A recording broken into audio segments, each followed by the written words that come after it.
치료받는 친구들도 사실 질문 많이 하거든요. 근데 제가 이제 추천드리는 건 단순히 이런 어떤 도구에만 의존을 하는 게 아니라 굉장히 쉬워요. 아이에게 영양제를 한 가지만 추천하라고 하면 딱 한 가지를 추천을 하겠습니다.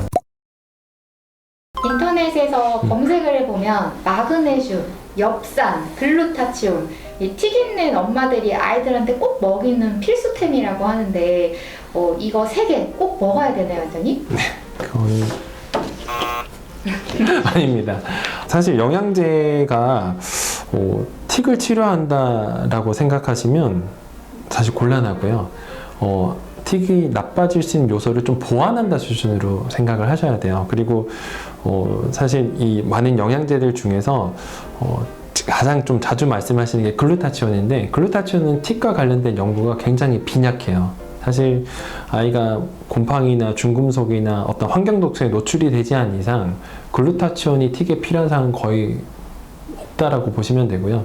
그리고 아이들이 항산화력을 높이는 것이 그냥 틱에 도움되려면 사실 산화 스트레스가 대단히 많아야 되는데, 지금 우리 아이들이 그 정도로 뭔가 환경적 독소나 산화 스트레스가 많다? 이런 경우는 거의 없다고 보시면 됩니다.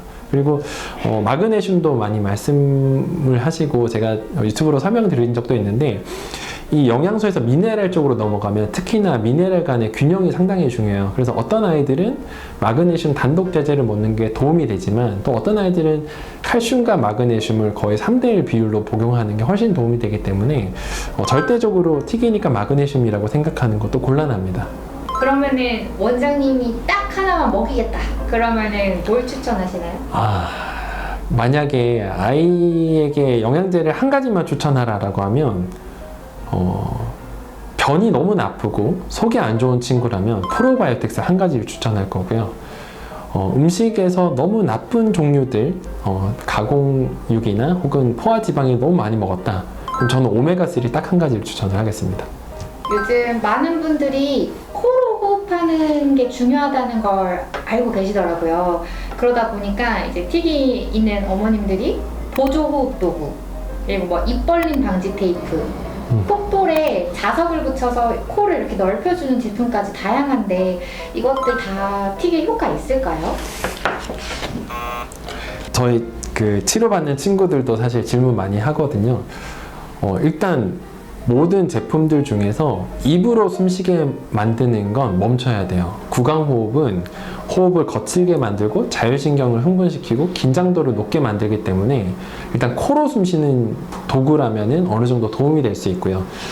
사실 도구 중에서도 이렇게 콧볼을 넓히는 게 안쪽에 비강이 붓고 막혀서 코 안쪽의 공간이 좁아진 상황이라면 사실 도움이 안 될 겁니다. 그리고 제가 입 벌림 방지 테이프는 그래도 구강 구조라든지 이런 여러 상황들이 입을 벌리면서 잠을 자거나 생활을 하는 분들께는 다소 도움이 될 수 있거든요.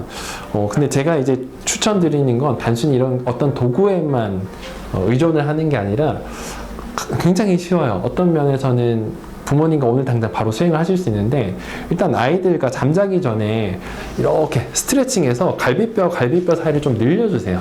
굳어있는 몸을 좀 풀고, 그러고 나서 의도를 가지고 이 갈비뼈 흉곽을 확장하는 이런 천천히 느리고 긴 호흡을 한 1분에서 2분 정도만 수행하다가 그대로 잠에 들면 됩니다. 이 호흡으로 바꿀 수 있는 가장 큰 좋은 부분은 횡격막을 활용하는 건데, 이런 이제 몸이 굳어 있고 호흡을 깊게 숨 쉬어본 적이 없는 친구들은 계속 짧게 숨쉬기 때문에 이런 3분짜리 하루 루틴을 만드는 것만으로도 틱에 도움이 되는 호흡법을 완성할 수 있습니다. 그래도 원장님이 정말 이거 하나는 괜찮다, 이 정도는 괜찮다 하는 거 추천하시는 거 있을까요? 네, 제가 추천하는 건 이런 테이프를 구입을 하셔서 이렇게 입술 전체를 막으면 좀 답답하니까 엄지손가락 한 마디 정도로 해서 이렇게 가운데 정도만 붙여서 잠에 드는 거예요. 아이들이 사실 입에 살짝 이렇게 다무는 이런 힘들이 약하기 때문에 얼굴 쪽에 이렇게 다물어 주기만 하면 코로 숨 쉬는 게 습관화 되거든요. 그래서 코가 정말 막혀서 심한 비염이나 감기 상태가 아니라면 입의 가운데 살짝 이런 살색 연한 테이프를 붙여주셔서 코로 깊게 숨 쉬는 걸 유도하는 게 가장 도움이 됩니다. 틱에 운동이 도움이 정말 많이 된다고 하는데 수영이나 태권도는 어떤가요, 원장님?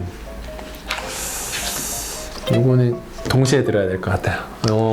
일단 모든 운동은 사실 틱에 도움이 돼요. 틱은 말 그대로 운동 질환이고 운동을 조절하는 과정에서 나빠진 상황이 드러나는 질환이기 때문에 몸을 많이 쓴다는 건 도움이 되는데 그 중에서 조금 주의해야 될 상황들이 있습니다. 태권도를 할 때 태권도 관장님의 기합 소리나 어떤 무서운 느낌들, 그걸로 또 이제 우리가 국기원 시험사를 보면서 이렇게 승급이나 뭐 단을 따잖아요. 그때 너무 긴장을 많이 하는 친구들은 틱이 나빠질 수 있다라고 알고 계셔야 돼요. 그리고 수영 같은 경우는 비염이 심한 친구들은 코를 더 붓게 만들거나 또 이 거북목이나 라운드 어깨, 둥그런 어깨 말려 있는 친구들이 자유형하다 보면 근육이 딱딱하게 굳어버리거든요.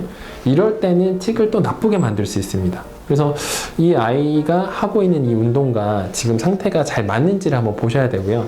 제가 유일하게 조금 이거는 피해주세요 하는 운동은 편측 운동인데 한쪽만 계속 쓰게 되는 그런 운동들, 예를 들어 골프라든지 킥보드라든지 이런 운동들은 그 균형감이 있는 발달이 어렵기 때문에 가급적이면 틱이 있을 때는 피하는 게 좋다라고 설명을 드립니다. 제가 볼 때는 이렇게 배드민턴도 한쪽 팔을 계속 들어 올려서 치잖아요.